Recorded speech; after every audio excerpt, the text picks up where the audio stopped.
Emily Carter had always loved old buildings, so when she found a cheap apartment on the 5th floor of the historic Blackwood Heights, she didn't hesitate. The real estate agent, Mr. Donovan, handed her the keys with a tight smile. "Just one rule," he said. "Never go to the 5th floor after midnight." Emily laughed. "But my apartment is on the 5th floor." Mr. Donovan didn't laugh back. The elevator creaked as it climbed. Emily stepped out into the dimly lit hallway. Apartment 504 was at the very end. As she unlocked the door, she heard a faint whisper behind her. "You shouldn't be here." She spun around, nothing. The next morning, she met her neighbor, Daniel Harris. He looked exhausted. "You moved into 504, he asked. "That apartment's been empty for years." Emily frowned. "Why?" Daniel hesitated. "Bad things happen here." That night, Emily woke to a scraping sound. She turned on the light. Deep claw marks ran down her bedroom door. Something had been inside. The super, Mr. Grady, refused to help. "No one stays long in 504, he muttered. When Emily checked her keys later, one was missing, the one marked basement. Against her better judgment, Emily went downstairs. The basement door was slightly open. Inside, a single light flickered over a pile of old newspapers, all reporting disappearances. All from the 5th floor. That night, whispers filled her apartment. "Get out before it's too late." Emily packed her bags. As she rushed to leave, the front door wouldn't open. The temperature dropped. Behind her, the closet door creaked open. A shadowy figure stepped out. "You should have listened." Daniel found her diary days later. The last entry read, "It's not the apartment that's haunted. It's the 5th floor itself." Apartment 504 was empty again. Emily's diary led Daniel to the local library, where he dug through old records.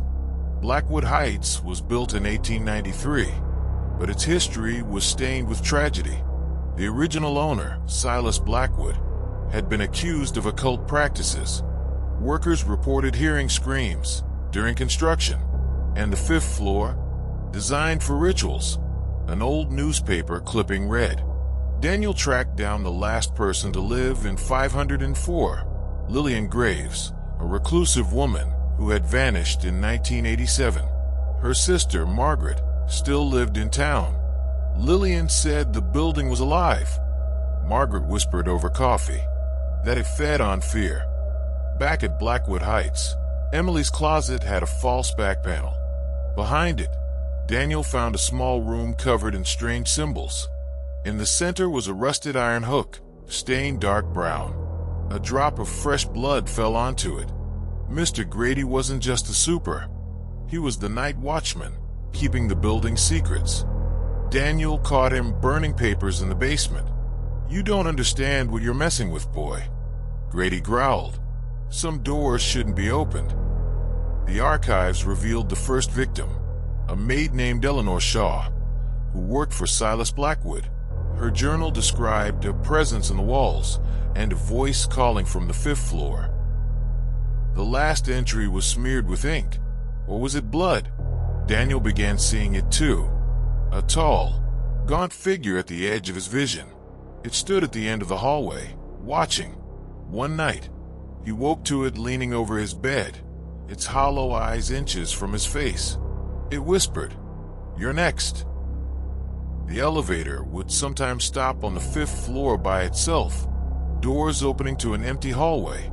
One night, Daniel stepped inside, and it descended past the basement, into darkness. No one on the 5th floor stayed long. Daniel met Sarah Bennett, who had lived in 502 for a month. "I hear scratching inside the walls," she said, "like something's trying to get out." A week later, she was gone. The voices weren't just in Emily's apartment now. Daniel heard them everywhere, murmurs in the pipes, hissing in the vents. "Join us. It's easier if you give in." The missing key reappeared in Daniel's pocket. That night, the basement door swung open on its own. Inside, the walls pulsed like a heartbeat. Something moved in the dark. Daniel. It sounded like Emily. Margaret Graves left Daniel a voicemail, her voice frantic. Silas Blackwood didn't die. He's still in the building. The call cut off with a scream. Daniel replayed Margaret's voicemail, straining to hear the last words beneath the scream. Underneath the chaos, a deep, guttural voice whispered, "He walks the halls at midnight." The recording ended with the sound of something heavy being dragged. The basement stairs were too long. Daniel counted 30 steps, then 40, then 50, descending far deeper than the building's foundation should allow. The air smelled of damp earth and copper. A faint light flickered below. A single, swaying bulb illuminated a door marked, "S. Blackwood, do not enter." Inside, the room was a shrine, candles, yellowed bones, and a leather-bound journal. The last entry read, "The 5th floor is the gateway. The tenants are the offering. I will not die. I will ascend." The handwriting changed halfway through, as if someone else had finished writing it. Daniel heard it first, a wet, slithering sound inside the walls. Then the scratching. Then the knocking. 3 slow raps against the plaster. Knock, knock, knock. Right behind his head. Mr. Grady's apartment was unlocked. Inside, the furniture was overturned, the walls gouged with deep scratches. A single word was smeared in something dark across the mirror. "Run." Daniel waited until the clock struck 12. The hallway outside his apartment stretched longer than before, the doors warped and crooked. At the far end, a figure stood in the shadows, tall, emaciated, its head tilted at an unnatural angle. Silas Blackwood smiled. The doors of the 5th floor apartments creaked open one by one. Inside each, figure stood motionless, pale, hollow-eyed, their mouths sewn shut. The missing tenants. Emily was among them. Silas's voice echoed through the hallway, chanting in a language that made Daniel's ears bleed. The walls pulsed like living flesh. The air thickened with the scent of burning hair. The gateway was opening.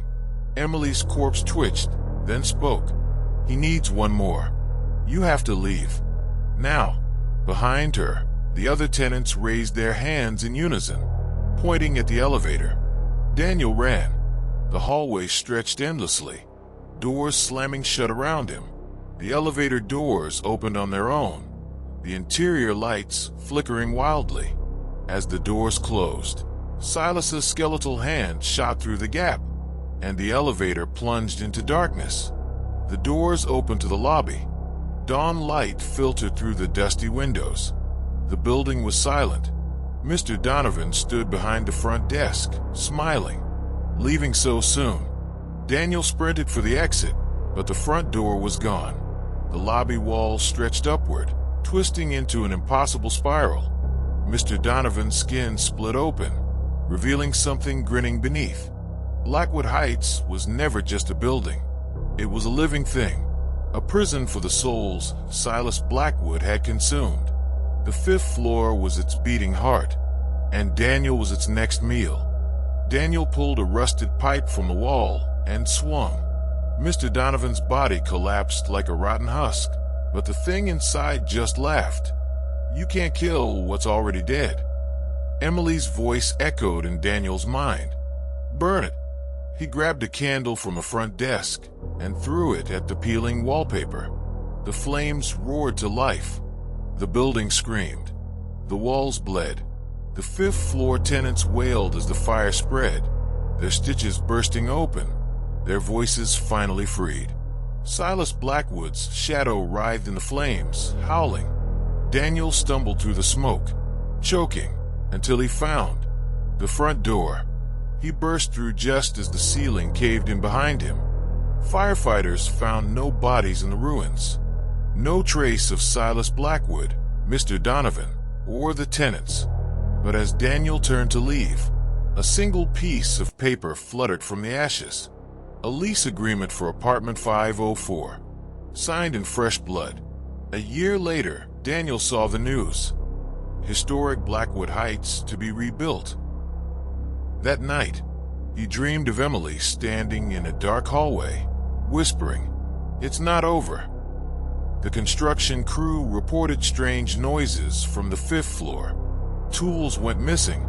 Workers swore they saw figures in the unfinished halls. And on the freshly poured foundation, someone had scrawled, "Welcome home."